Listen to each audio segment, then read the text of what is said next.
የዘወትር አክብሮታዊ ሰላምታችን በያላችሁበት ድረስ ውድ ሸገር ታይምስ ቤተሰቦች እንዴት ናችሁ? ዕለታዊ ዜናችን እነሆ ተጀመረ። አበይት ነጥቦቹን በቅድሚያ ኢሳያስን ያስፈራረው የኢትዮጵያ መንግስት አካሄድ፣ የኤርትራ መንግስት ብልጽግና ዘመቻውን አጠናክሮብኛል ሲል ይፋ አድርጓል። ዝርዝሩን እንመለስበታለን። ከወደ መቀሌ ወልቃይት ከመጪው ክረምት አታልፍም የተባለ መስሏል። ጄኔራል ታደሰ አብይን በአስቸኳይ ይፈልጋሉ እያሉ ነው። የዜናችን ትኩረት ነው። በአምስት ሰነፎች የተነሳ የትግራይ ህዝብ ለጦርነት መማገድ የለበትም። ጌታቸው ረዳ አዲስ አበባ ዩኒቨርሲቲ ነበሩ። በዚህ ወቅት የጠቅላይ ሚኒስትሩ የምስራቅ አፍሪካ ጉዳዮች አማካሪው አምስት ሲሉ የጠሯቸው የህወሓት ቁልፍ መሪዎችን አምርረው ወንጅለዋል። ሰሙታላችሁ።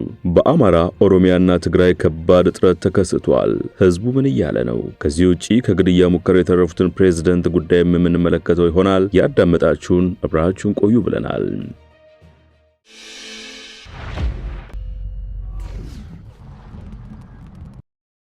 ወደ ቀዳሚ ጉዳያችን አመራን። በአምስት ሰነፎች የተነሳ የትግራይ ህዝብ ለጦርነት መማጋድ የለበትም።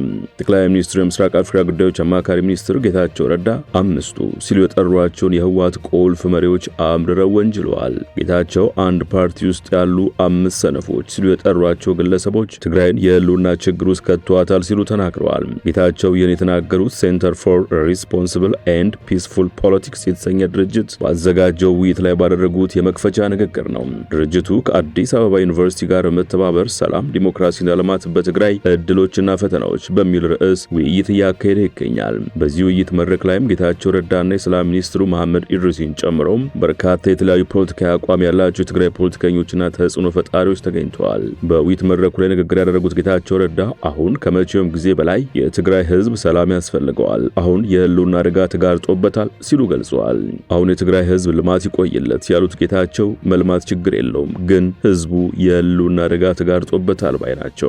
5 እና 7 የሆኑ ሰነፎች የትግራይ ህዝብንና ወጣቱን ወደ ጦርነት የሚማግዱበት ሁኔታ መቆም አለበት፣ ለዚህ ደግሞ ዲሞክራሲ የግድ ይላል ሲሉም ተደምጧል። ይህ መድረክ ከነዚህ ጥቂት ሰነፎች በቃችሁ የሚል አይነት ጠንካራ ውይይት የሚደረግበት የመጀመሪያ መድረክ ይሆናል የሚል ተስፋ እንዳላቸውም ገልጸዋል። በዚህ ውይይት መድረክ ላይ መክፈቻ ንግግር ያደረጉት የሰላም ሚኒስትሩ መሐመድ ኢድሪስ በበኩላቸው በትግራይ ፖለቲካም ሆነ በሀገሪቱ ያሉ የፖለቲካ ሂደት ላይ በአብዛኛው ከፊት ወጣቶች አይመጡም ያሉ ሲሆን የአይነቱ ውይይት ግን ወጣቶችን ወደፊት ለማምጣት የሚያስችል መሆኑን ተናግረዋል። በትግራይ ፖለቲካ ውስጥ ይህ የዛሬ ውይይት ታሪካዊ የሆነ ውይይት እንደሚሆን አልጠራጠርም ሲሉም ተናግረዋል። ጦርነት ይብቃ ለማለት ድፍረት ይጠይቃል ያሉት ሚኒስትሩ ከጦርነት የሚያተርፍ ህዝብ የለም ሲሉም ገልጸዋል። ኢሳያስን ያስፈራው የኢትዮጵያ መንግስት አካሄድ ብልጽግና ዘመቻውን አጠናክሮብኛል የኤርትራ መንግስት ያለው ነው። ኤርትራ የኢትዮጵያ መንግስት ለጦርነት አጀንዳው ድጋፍ ለማሰባሰብ የከፈተውን ዲፕሎማሲያዊ ዘመቻ አጠናክሮብኛል ስትል ከሳለች።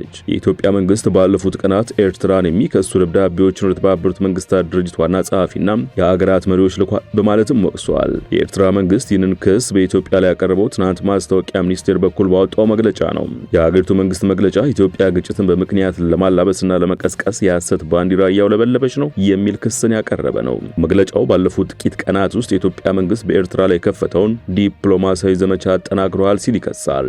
የዲፕሎማሲ ዘመቻ ወደ ተባበሩት መንግስታት ዋና ጸሐፊ እንዲሁም ለበርካታ ሀገርና መንግስት መሪዎች ደብዳቤዎችንም መላክንም ያካተተ እንደሆነ በመግለጫው ላይ ተጠቅሷል። የተጻፈው ደብዳቤ ኤርትራን በተደጋጋሚ ትንኮሳዎች እንዲሁም በኢትዮጵያ ሉዓላዊነትና የግዛት አንድነት ጥሰቶች የሚወነጅል እንደሆነ የሀገሪቱ መንግስት መግለጫ አስፍሯል። የኢትዮጵያ መንግስት ይህ አይነት ይዘት ያለው ደብዳቤ ለዓለም አቀፉ ማህበረሰብ ስለመጻፉ በይፋ አልገለጸም። ቢቢሲ በጉዳዩ ላይ ከውጭ ጉዳይ ሚኒስቴር ቃል አቀባይ አምባሳደር ነቢያት ጌታቸው አስተያየት ለማግኘት ያደረጋቸው የስልክ ጥሪዎችን የላከው የጽሑፍ መልእክት ወዲያውኑ ምላሽ አላገኘም ብሏል። ይሁን እንጂ ሉዓላዊ የተባለ ለመንግስት ቅርበት ያለው የበይነ መረብ መገናኛ ብዙሃን የውጭ ጉዳይ ሚኒስትር ጌዲዮን ጢሞቴዎስ የኤርትራ መንግስትን በተመለከተ ለዓለም አቀፉ ማህበረሰብ ደብዳቤ ማሰራጨቱን ዘግቦ ነበር። ደብዳቤው ባለፈው ሳምንት አርብ ሰኔ 13 ቀን 2017 ዓ.ም እንደተጻፈ የሚያመለክት ሲሆን በኤርትራ መግለጫ የተጠቀሰውን ተደጋጋሚ ትንኮሳዎችን የመፈጸምና የሉዓላዊነትና የግዛት አንድነት ጥሰቶችን የሚመለከት አረፍተ ነገርን ያካተተ ነው። በ2010 ዓ.ም የኢትዮጵያና ኤርትራ ስምምነት መፈረምን ተከትሎ የመጡ በጎ ለውጦችን የሚያስታውሰው ደብዳቤው በዚህ ወቅት ከአስመራ በኩል የታየው የመጀመሪያ ምላሽ አበረታች እንደነበረ ይገልጻል። ነገር ግን የሰሜን ኢትዮጵያው ጦርነት ኢትዮጵያ ለማዳከም እንደ ድል ተመልክቶት የነበረው የኤርትራ መንግስት የፕሪቶሪያው ስምምነት መፈረሙን ተከትሎ ከጊዜ ወደ ጊዜ ጠበኛ አቋም መያዝ ጀመረ ሲል ይከሳል። የውጭ ጉዳይ በተጨማሪም የኤርትራ መንግስት ከህወሓት አንጃ ጋር ትብብርና ቅንጅት በመፍጠር እንዲሁም ከሌሎች ታጣቂ ኃይሎች ጋር መተባበር በመጪው ክረምቱ ወቅት ከፍተኛ ወታደራዊ ጥቃት ለመፈጸም ተዘጋጅቷል በማለት እንደወነጀለ በዘገባው ላይ ተካቷል። እንደ ዘገባው ዘገባው ከሆነ መንግስት ዓለም አቀፉ ማህበረሰብ በአፍሪካ ቀንድ ሰላም እንዲረጋገጥ የኢትዮጵያ ሉዓላዊነትና የግዛት አንድነት እንዲያከብር በኤርትራ መንግስት ላይ ግፊት እንዲያደርግ ጥሪ አቅርበዋል። የኤርትራ መንግስት በበኩሉ ትናንት ባወጣው መግለጫ የኢትዮጵያ መንግስት ጻፈውን ደብዳቤ የተለመደ ማደናገሪያ ሲል ጠርቶታል። የዲፕሎማሲ ዘመቻው ዓለም አቀፉ ማህበረሰብ ማታለልና በዚህም ረዥም ጊዜ ሲብላላ ለቆየው የጦርነት አጀንዳ ድጋፍ ማሰባሰብን ዓላማ ያደረገ ነው ማለት ከሷል። መግለጫው እውነታው ግን የኢትዮጵያ ገዢ ፓርቲ ብልጽግና የኤርትራ ወደቦችን በተቻለ መጠን በህጋዊ መንገድ አስፈላጊ ከሆነም በወታደራዊ መንገድ ለመውሰድ በሚል ላለፉት 2 ዓመታት በግዴለሽነት አላስፈላጊ መግለጫዎችንና ተንኳሽ ጦር ሰበቃ ውስጥ እየገባ ነው ብለዋል። የኢትዮጵያ መንግስት የጦር መሳሪያዎች ግዥ ላይ ተሰማርቷል ሲልም አክሏል። ይህ የኤርትራ መንግስት መግለጫ ያወጣው በአዲስ አበባና አስመራ ባለስልጣናት አንዳቸው ሌላኛቸውን ኢላማ ያደረጉ ንግግሮችን እያሰሙ ባሉበት በዚህ ወቅት ነው። የኤርትራው ፕሬዝዳንት ኢሳያስ አፈወርቂ ባለፈው ግንቦት በተከበረው የሀገሪቱ 34ኛ ከኢትዮጵያ የተገነጠሉበት ቀን ላይ ንግግር ሲያደርጉ በኢትዮጵያ መንግስትና በገዢው ብልጽግና ፓርቲ ላይ በግልጽ ውንጀላዎችን አቅርበው ነበር። ኢሳያስ የኢትዮጵያ መንግስት የውሃ ጉዳይ፣ አባይና ቀይ ባህር፣ የባህር በር ማግኘት፣ የኦሮሞ ህዝብን የማይወክል የኦሮሞ ማሳሰብ፣ የኩሽና የሴም ግጭት፣ የአፋር ህዝብና መሬትን ለዚህ አጀንዳ መጠቀም የጦርነት ቅስቀሳ እያደረገ ነው ሲሉ ተደምጠዋል። ፕሬዝዳንቱ በዚህ ንግግራቸው በተለይም የኦሮሞ ማሳሰብ በሚል ያነሱት ውንጀላ በተለያዩ ሀገራት የሚገኙ የኦሮሞ ምሁራንን ጨምሮ ከተለያዩ አካላት ጠንካራ ምላሽ አስከትሎ ነበር። በዚያው ሰሞን ከመንግስት መገናኛ ብዙሃን ጋር ቃለ መጠይቅ ያደረጉት የመከላከያ ሚኒስትሯ አይሻ መሐመድ በዚህ ልክ ስለ ኢትዮጵያ ለመናገር ሙከራ ማድረጋቸው የተለመደ የእነርሱ ባህሪ እንደሆነ እናውቃለን ብለዋል። በግንቦት መጨረሻ በተወካዮች ምክር ቤት ቀርበው የነበሩት የውጭ ጉዳይ ሚኒስትሩ ዶክተር ጌዲዮን ኢትዮጵያ መንግስት ከኤርትራ መንግስት ጋር የቃላት ጦርነት ውስጥ አልገባም ሲሉ ተደምጠዋል። ትንኮሳ ቢኖርም አንዳንድ የሆደ ሰፊነት፣ አንዳንድ ሰምቶ እንዳልሰማ፣ አንዳንዱን ደግሞ በራሱ በዲፕሎማቲክ ቻናል ለመመለስ ጥረት እናደርጋለን እንጂ የቃላት ጦርነት ውስጥ አልገባንም፣ የምንገባም አይመስለኝም በማለት ተናግረዋል። ወልቃይት ከመጪው ክረምት አታልፍም የተባለች መስሏል። ጄኔራል ታደሰ አብይን በአስቸኳይ ይፈልጋሉ እያሉ ነው። የትግራይ ክልል ጊዜያዊ አስተዳደር ፕሬዝዳንት ሌተናንት ጄኔራል ታደሰ ወረደ ከጠቅላይ ሚኒስትር አብይ አህመድ ጋር በመገናኘት ተፈናቃዮችን ወደ ቀያቸው እንዲመለሱ ለማስቻልና በወራሪ ኃይሎች የተያዙ ያሏቸውን የክልሉ አካባቢዎችን ነፃ ማውጣት በሚሉ አጀንዳዎች ዙሪያ ቅድሚያ ሰጥተው እንደሚወያዩ ይፋ አድርገዋል። ሌተናንት ጄኔራል ታደሰ በክልሉ እያጋጠሙ ያሉ ተደጋጋሚ ችግሮችን በዘላቂነት ለመፍታት ከፌዴራል መንግስት ጋር የፖለቲካ ውይይት እንዲደረግ እንጠይቃለን ብለዋል። ፕሬዝዳንቱን የተናገሩት በአበሩት መንግስታት ድርጅት የልማት ፕሮግራም የአደጋና ዝግጁነት ቢሮ ምክትል ዳይሬክተር ቱርባን ሳልህ የተመራ ልዑክ ሰኔ 19 ቀን 2017 ዓ.ም በጽሕፈት ቤታቸው ተቀብለው ባነጋገሩበት ወቅት ነው።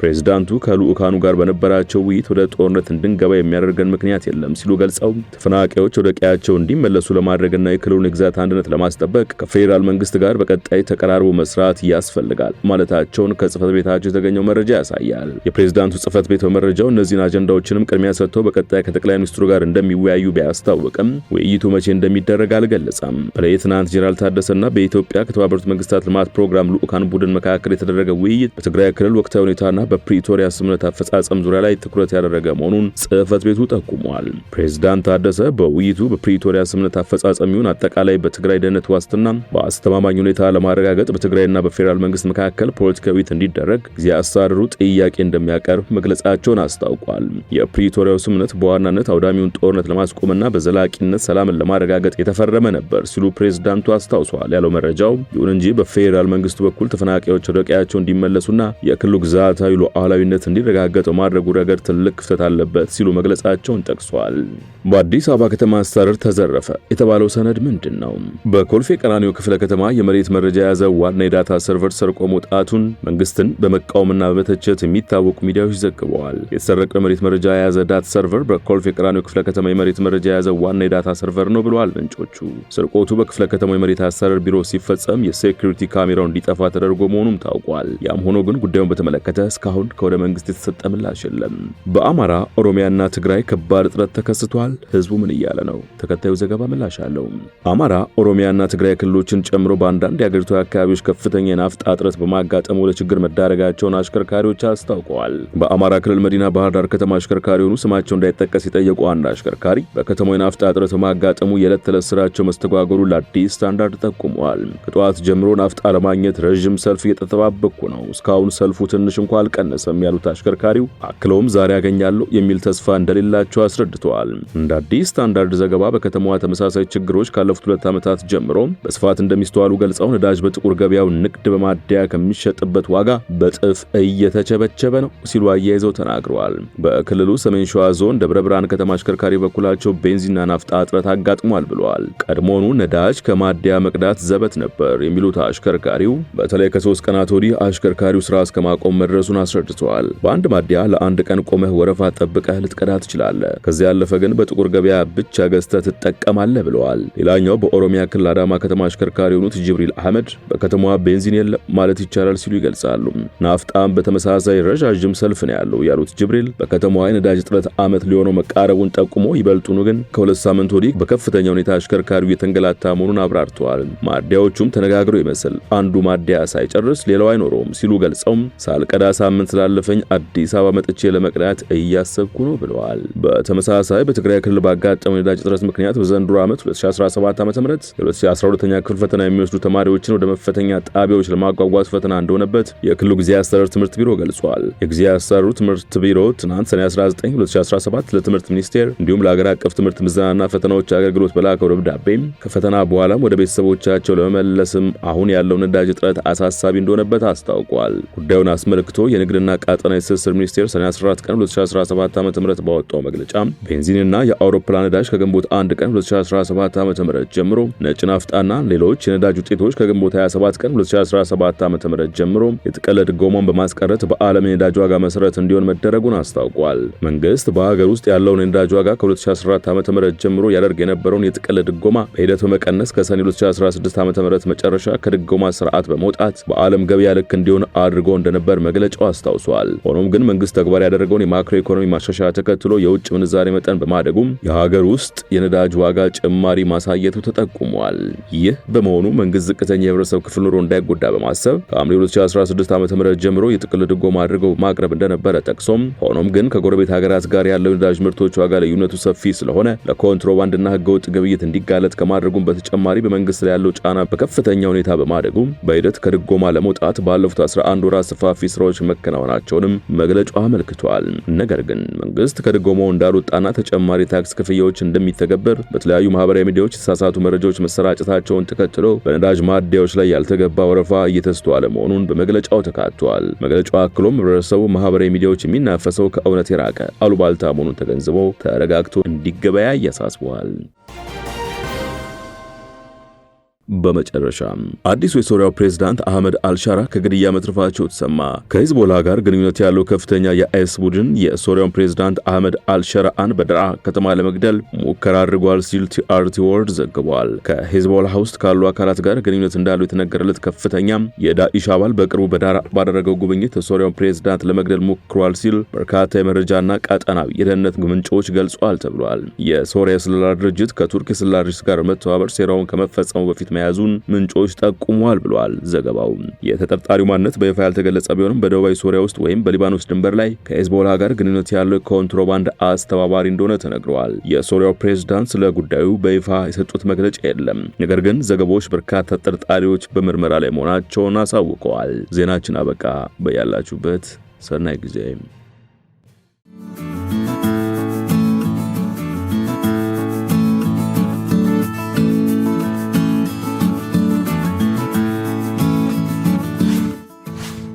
ሸገር ታይምስ ሚዲያን ሰብስክራይብ በማድረግና ደወሉን በመጫን ይከተሉን።